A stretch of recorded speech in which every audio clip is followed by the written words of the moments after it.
Hello and welcome back to the channel. We are on episode 8, which means this week we are revealing the #1 all-time leading scorer in Point University history. So today it's a special occasion and we will have some special guests hopefully at the end that you can listen to for this reveal. I have turned the camera around to the back wall in my office on purpose to kind of give you a little teaser as to who our #1 all-time leading scorer is. And this player, I'm going to talk a little bit more about it at the end, but just a phenomenal scorer, and it really did not matter who we were going against, whether or not that was a decent level NCAA Division II team, an NAIA team, or an NCCA 2 team like ourselves. She brought it every game, and every team had to prepare for her. So without further ado, we're going to get this thing going. First, we're going to be looking at a recap real quick, and then on to #1. And thanks for joining us. Let's look at that recap for one last time. Tied at number 22, Christabel Rangel with Aaron Elmore at 9 goals scored apiece. Coming in at number 19 in a three-way tie, we have Dawn Mulkey with 10 goals. Danielle Ellis with 10 goals. And Sierra Benz, all three tied with 10 goals scored for their career. Coming in at number 18, Vanessa Stewart with 11 goals scored. Three-way tie at number 15 with 12 goals scored are Ashley Ventura, Brandy Schock,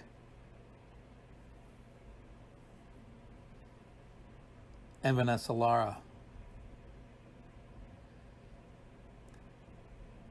We have a four-way tie at number 11 with 13 goals scored between Renee Delmont, Kara Bannister, Jessica Torres, and current player Carrie Bonilla. At number 10, Jasmine Marquez with 14 goals scored. At number 9, Sam Chan with 18 goals scored. At number 8, Kelly Everett with 22 goals scored. At number 7, current player Kelly Carlisle with 23 goals scored. At number 6, Sabria Marquez with 25 goals scored. A two-way tie at number 4 between Wendy Mendoza and Neri Martinez, both with 31 goals scored for their career. At number 3, Liz Raleigh with 33 goals scored. At number 2, Celly Ruiz with 35 goals scored, which leads us to our all-time leading scorer in Point University history, Angela Mulkey, with 80 goals scored. Angela Mulkey played for Atlanta Christian College from 2001 through 2004. As a freshman, Angela scored 14 goals in the 12 games in the Chargers' first season as they went 7-4-1. In her second season in 2002, she scored an amazing 28 goals in helping the Chargers win the NCCA Division II South. In 2003, she would score 22 goals to lead the Chargers back to the national tournament as an at-large entry. And in her senior year of 2004, she scored 16 goals to finish her career with 80.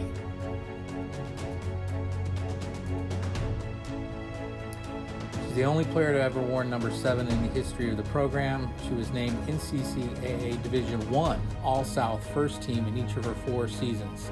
She was also named NCCA Division II All-Tournament in both 2002 and 2003. Here are some of her goals. This actually is her first career goal. happening at Tacoma Falls, but against Cincinnati Christian. Receives a ball from Kelly Everett and just does a quick turn and beats the keeper. She would have a hat trick on this day, but this is goal number 2 here in the first half. The ball being played up that right side to her, and she is outpacing her defender there, even though she's carrying the ball, and is able to put a move on that last defender, come in on the keeper at an angle, and put it over the keeper's outreached arms.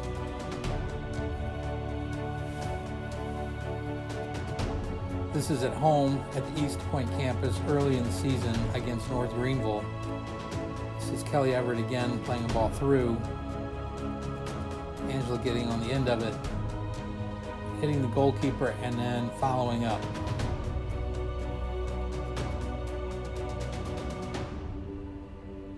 In 2002, in one of the early season games, here she is putting a move on one of the defenders from Emmanuel College, placing the ball in the back of the net. This goal is against Anderson University, another NCAA Division II team the Chargers beat that season. This is a long through ball over the top by Renee Delmont to Angela, who finishes to the keeper's left.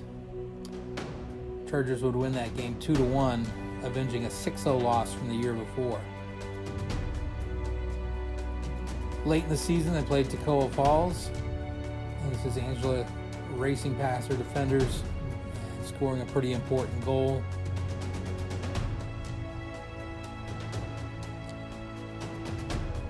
Angela would score 2 goals in the national tournament final in the NCCA Division II in the 2002. This was at Baptist Bible College, and this was the host team. And that after a long punt, she's able to gather it and beat her defenders and then beat the goalkeeper.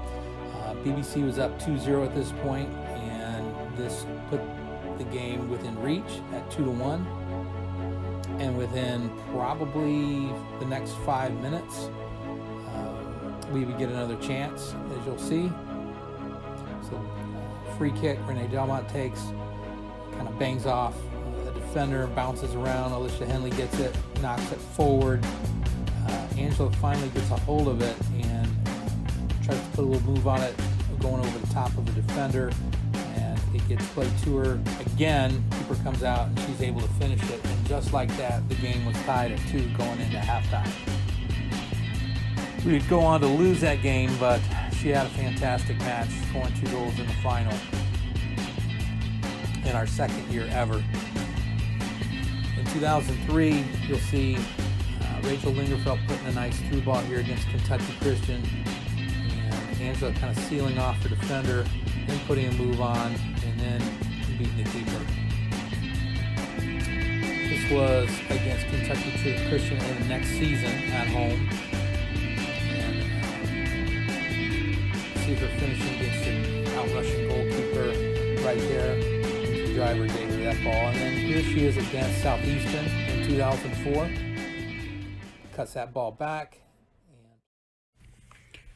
We got one more, and then we're going to hear from a couple of Angela's teammates. Hi, I'm Holly. I played soccer with Angela at Atlanta Christian College from 2002 to 2005. She was an amazing teammate. It didn't seem to matter where the ball got placed to her. She would connect with it and hit the back of the net. She gave it her all, every game and every practice. And Angela was an amazing example of loving the Lord with all your heart. And she was kind and gentle, an encourager, and I don't think I ever heard a mean word come out of her mouth. I am super excited she's being recognized in this way, and I bet no one will ever beat her top score. Hey, I'm Dawn Hunsinger. I'm Angela Mulkey's sister and was able to play soccer with her at Atlanta Christian College. And I was so excited when she joined the team because having played with her my whole life, I knew what an amazing athlete she is and what a great scorer. She really just brought the team to a whole new level and made it just so fun. I love watching her play. She's just a natural and makes it look so easy and so beautiful. And on top of that, she's always been a team player. She's always lifted up others, encouraged others, and whatever she does in life, whether soccer, as a sister, a mom, a wife, and as a teacher, she gives 100% and shines at whatever she does. And I'm so grateful for the time we had to play together in college. Thank you, Holly, and thank you, Dawn, for those kind words about Angela. And just want to recap everybody on my thoughts about what she meant to the program. Her recruiting consisted of Dawn coming to school first, and in the spring of 2001, I met Dawn, and she came to play indoor with us one night, and head and shoulders above everybody, and didn't even realize she was in school. So we talked about it. She was into playing soccer the next year. Sometime during that semester, she told me she had a sister, and that she was good too, and but she didn't want to play, and so I wound up going over to their house and chatting with her, and sure enough, she told me, she said, "Coach, I really want to concentrate on my studies, and it's really important to me to get good grades." And after my best efforts, she still told me that she had planned on not playing. And so she arrived at school in the fall of 2001, and luckily Rhonda Newman Ivy now was on the team, and basically talked Angela into playing, and it was like getting a Christmas present that lasted for 4 years. So it didn't matter who we were playing against, and I think I mentioned this before, she was going to be a threat. And it was a combination of speed and hard work and just grit and determination. She took a lot of shots, but you have to take a lot to score a lot. And there's one common theme among both her and Sally and Liz. They took a lot of shots, but they scored a lot too. And I'm thankful that they had short memories about the misses that they had, that they could come back, because there were plenty of times that Angela may have missed like 4 or 5, good opportunities, but kept her head in the game and scored when we needed. And so we were very, very thankful to have her on the team and kind of set the standard for goal scoring for our program. It's not often that your program's all-time leading scorer is also a member of the first team, and her accolades that she got, were many, as far as getting on the NCCA Division I all region team, first team, every year. Unfortunately, the NCCA Division II did not have All-Americans when she played, or else she would have been one all 4 years. She did make the all-tournament team. She basically got everything that she was qualified for. And so I want to close out this particular set of videos by saying thank you for hanging in there with us. It's been a labor of love, that's for sure. It didn't matter if 5 people were going to look at this, or if 100 people were going to look at this. I enjoyed doing it. I enjoyed going back down memory lane and putting together these videos. Some of them I haven't seen for 20 years, to be honest with you. So I'm sure you're the same, because I'm the one that's got them. So, but yeah. Not sure what we'll go with next, and it may take me a little while to think that through, but the plans are to continue doing this. So I hope you've enjoyed it, and just be looking for in the next either mini series or series or special that we'll do. I've got a lot of ideas of what I want to do next, but we're not real clear on what that's going to be yet, but we'll let you know. So again, thank you very much, and go Skyhawks.